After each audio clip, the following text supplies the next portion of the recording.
Assalamu alaikum jama'a, barkanmu da haka, barkanmu kuma da sake saduwa a daidai wannan lokaci. Mai magana shine Abdulsad.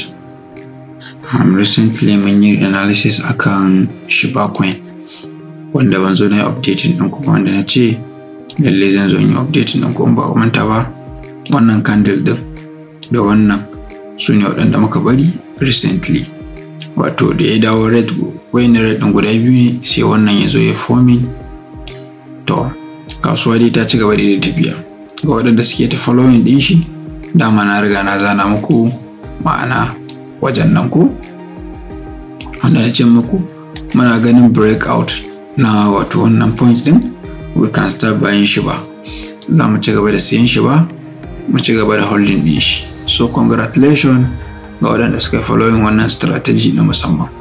So now abin da nake son ƙara muku bayani akai shi ne, duk wanda ya san ya sai Shiba ɗin nan, na san wanda breaking ɗin da muka samu shine na wannan candle ɗin. Wato wannan candle ɗin shine wanda ya breaking ɗin wato point ɗin da muke expecting Shiba zai iya zuwa.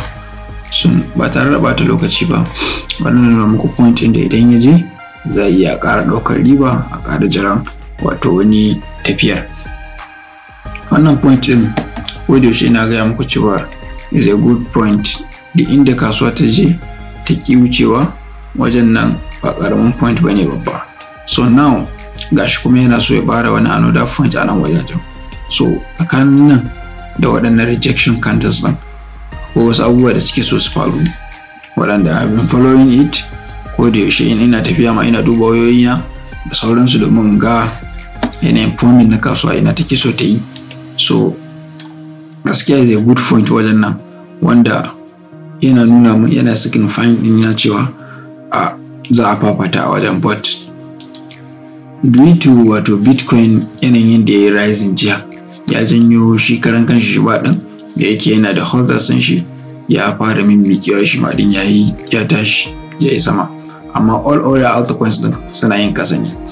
Shi kadai ne Shiba wanda nake tunanin ya yi appreciating how many up to 20% akan abubuwan da wato ga duk waɗanda suka yi following wato wannan signal ɗin da muka bada akan Shiba, na san suna cikin profit ɗin da ya kai 30% ɗin investment ɗin abin da suka sa a cikin wato crypto ɗinsu.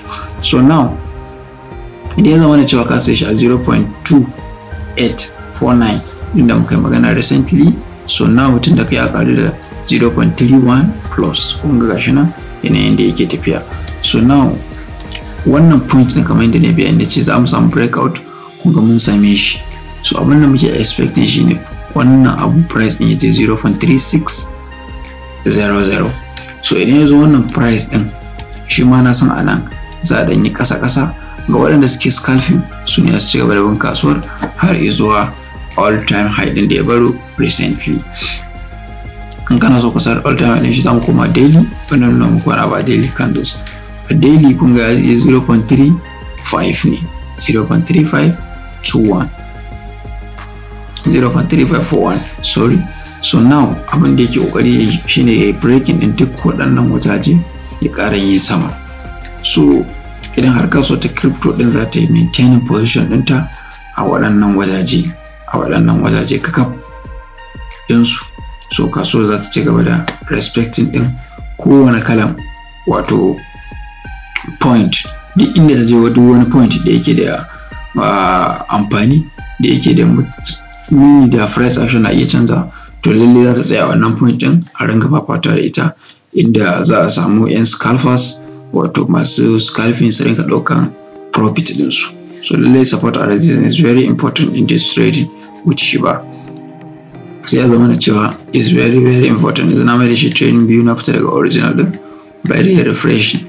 So kun gani idan ya zama da cewa ko da shi ina cire waɗannan abubuwan, kun gani